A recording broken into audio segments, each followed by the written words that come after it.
I was in Europe for 6 months without a dime to my name. But because I was playing professional basketball overseas, I didn't want to tell anybody back home. Why? Why did you feel like you had to lie?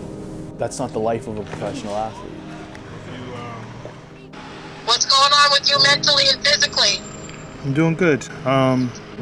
Just trying to, I don't know. Just got on the bus heading back to Kumanovo, another 40-plus hour drive. Well, why are you still there? And I wouldn't have had an answer for them outside of, what the fuck else am I gonna do? I went into college with all these expectations surrounding me. I recruited Johnny, Michael, and Dion, and you're the next great one. And I was on the Freshman of the Year watch list, and 8 months later, I'm on Sports Illustrated Top 10 Most Disappointing Players. Walking around campus knowing that everybody read that was embarrassing. So naturally, I just wanted to hide. And then I go back for my sophomore year and I gained 15 pounds of muscle. I'm killing it in the preseason games. And then all of a sudden the game comes, I can't get off the bench. There were articles being written about me, everybody was asking questions, and I just have to smile and be a good teammate. I'd never heard of Creighton before. I wanted to get away, I wanted to hide, I wanted to focus on myself, I wanted to grow, and I thought that the further I went, the better chance I had of doing that. And then a week before the season opener, I tear my hamstring. It was right back on that emotional roller coaster that I just didn't know how to get off of. I didn't fully recover until my senior season. So by then I hadn't played meaningful college basketball minutes in 3 seasons. That's a hard position for any senior to be in. So by the time my senior year was over, I was drained. I never really loved basketball. It was always about how I can use this game to take care of my family, and signing up to go play in East Bumfuck Europe wasn't taking care of my family, so I just felt like every single year I was sinking further and further and fighting for any ounce of dignity in my career. It made me so full of shame that I couldn't sit with myself for more than 10 minutes to help me forget about the way that I felt when it was quiet.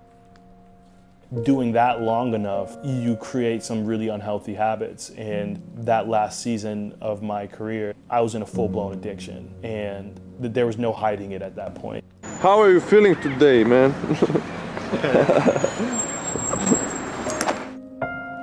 I was outed, essentially, and I was forced to go to rehab and figure my shit out. It saved my life. When I got out, I for sure was thinking about going back overseas because it's literally the only life that I ever knew. And the idea of getting a regular job felt too final. You know, it felt like the nail in the coffin. But my ex-girlfriend told me, if you go back overseas, then we're done. I was too fresh in recovery to be able to step back into that lifestyle and be able to manage the chaos of it all. So she got me a job working at her high school as a substitute gym teacher. From that point on, everything started to work out. Because of the work I was doing during my off seasons, mentoring players, I had built a reputation of helping players who struggled with their confidence. And some of the guys on the team started reaching out to me. I started working with them, and then word started to spread. More athletes started to reach out. And then from there, I was asked to work with the girls' basketball team for the rest of their season. Honestly, that was exactly what I needed at that point in my life, because it made me feel like I created something for myself. That created more opportunities for me because I was invited to speak at their conference leadership summit. And then from there, that got me invited to one of the schools that was represented there, where I ended up meeting Will. $100 to take 5 pictures. So I was just like, fuck it. When I got home, uploaded the pictures, I realized that they were just not usable at all. So I kind of just figured that we weren't gonna work together ever again. I knew I was gonna need him to come back at some point. So I was like, you know what? A month or two later, we met at the Boys and Girls Club in Worcester, and that was when I was introduced to Ant. I texted Will that I was working at the Boys and Girls Club that day, and he was like, no way, me too. And I was filming for the Massachusetts State Police, and he was filming for Kaleb. But I went in to like get a couple shots of like the engagement. I was only gonna be in there for like 5 minutes or so. I remember like a dad was like talking about how he's like so disconnected from his kid and how like he thought that this whole time they had a good relationship, but like he had never really had like a true conversation with his kid. And the father was like almost crying. And then Kaleb started talking to me about like what was going on then. I knew that I couldn't manage all of these moving pieces by myself. And I was just honest, like, yo, like, this is what I'm trying to do. He was just throwing everything at us, and for some reason I believed it. All he wanted to do was make us believe in it so that we would be there with him. And I noticed like the franticness, but it also came out in his almost delusional vision for what it could be. And his delusional vision made me believe. And then came UNE. The whole athletic department was gonna be there, so we were expecting like 500 kids. And Kaleb was way more nervous and way more anxious than he had ever been. On the drive there, like the AC was on blast and Kaleb was sweaty. Like you could look at him and he was like dripping sweat. And when we got there, asking so many questions to us, and he's like pacing around. Because it was like the first really like big engagement we did. And it was absolutely packed. It was everything that we were talking about, vision that he had, everything was like coming to fruition. It scared me more because I was going into these rooms not knowing what I was gonna say, but it was like a really spiritual experience because it forced me to have trust in the vision that I believe God put on my heart and have faith that he would give me the words that needed to be said in that space, because I believe that that's the conversation that we're supposed to have that day. And if I make it about what I want to say and about what I think is right, then I'm not going to really be of service to anyone in that room because it's about me. It requires a level of faith that is scary. I've never been spoken to like that before. And in that time, I realized this is something I have to stick with. After that UNE trip, I went to the grocery store and I was sitting in the parking lot. I got a phone call. On a Friday night, on the other end was the founder of Self-Help Tour, Kaleb Joseph.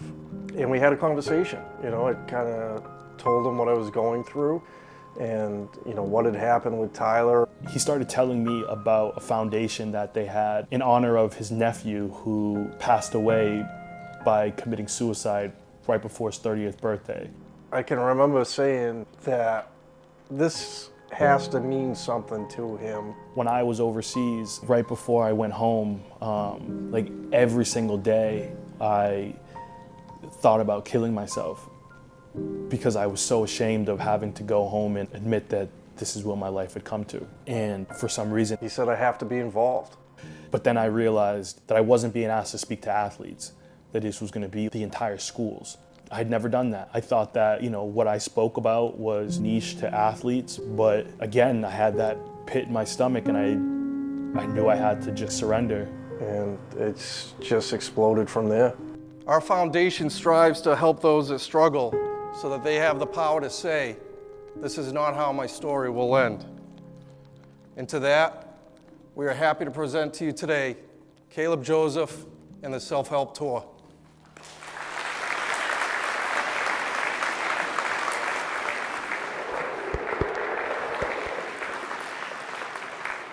Kaleb had been talking about like stuff picking up for a while. I don't know how it was happening.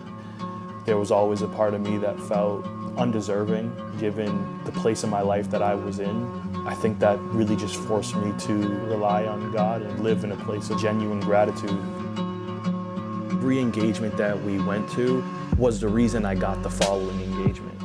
It all kept leading to the next opportunity, and those opportunities weren't there until we met the opportunity that was in front of us. And it just kept happening. Felt like every month was getting busier and busier until one of the videos just went viral, and the way people are responding to it, it just continued to grow organically. When you're on the road for, you know, weeks at a time, like you can't really hide. There were things going on in all of our lives that were hard to deal with, and when you're stuck in the car with somebody for a 10-hour road trip, it's kind of intimate. I feel everything more now than I ever did before, but it means I'm alive, and there was a point in my life where I didn't want to be.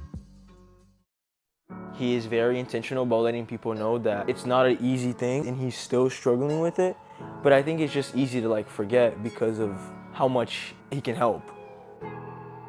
Through these experiences, it forces me to prioritize myself in a way that I've never really known how to do in my past. And honestly, sometimes it's because I want to show up for these kids more than I want to show up for myself, but that's okay. For that day, that has to be okay.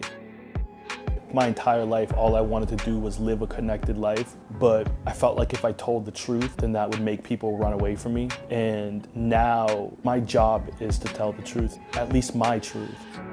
The biggest goal that I have is to advocate, educate, and bring awareness. But more than anything, I want to build communities where people feel safe to explore all parts of themselves so that they can choose to be whoever they want to be and not fall victim to the mask that they feel like they have to present in order to feel valued.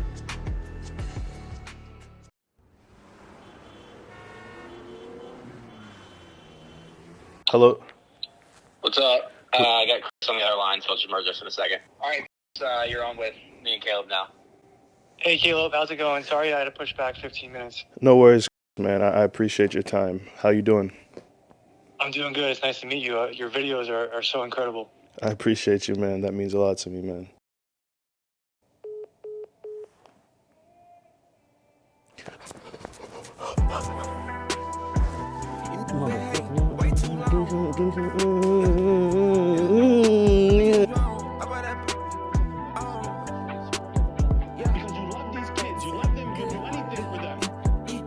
I'm with the AP, spent 200K, they told me the frost, rainbow face, they hope I fall off, ain't no way, I might be alright, but it ain't okay.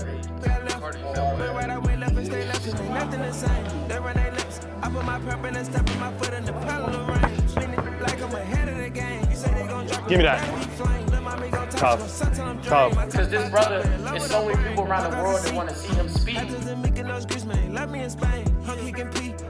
Land on the jet with a big body frame, just like a biker, rocket black. My jello loaf was the one with the lace. Put up the title, yeah, right. Hope they need really want to race. You know you look like Stephen Smith.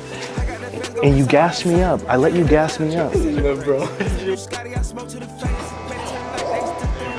I was locked up taking trips for a train. Chillin' box pay more than minimum wage. You're growing up. I'll smack that shit out of your hand so fast. I swear I will. Like, you tried, I'll go Don't tell me I'm on one tonight.